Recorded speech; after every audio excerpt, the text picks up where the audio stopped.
Hey folks, my name's Adam Van Fleet. Welcome back to another walkthrough by MarineMax. Today we're walking through Sailfish's 2021 220 center console. Starting back here at the transom of the boat, you'll notice your transom access door with your swim ladder here, as well as easy, convenient battery switches located right here.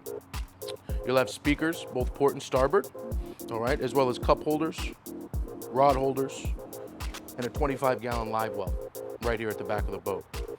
As we spin forward towards the helm of the boat, you'll notice nice flip-up bolsters for whether you want to drive standing or cruising through the harbor you want to sit down.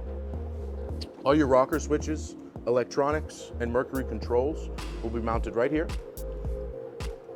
with ambient lighting right underneath the hardtop.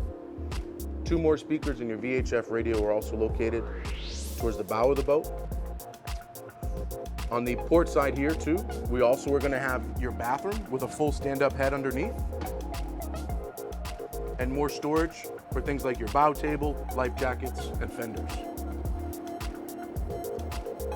Single seat in front of the helm looks forward towards additional seating and storage, plus the optional bow table. When you're sitting up here in the bow, you do have the option for these swivel out backrests, so you are facing forward when you're underway. Up front is an anchor locker, pull-up cleats, as well as a pop-up bow light. That concludes our walkthrough today of the 2021 220 Sailfish. If you have any questions about this boat or any other boat in the MarineMax inventory, give me a call. My number is 781-635-8684. My name's Adam, and I'll see you next time.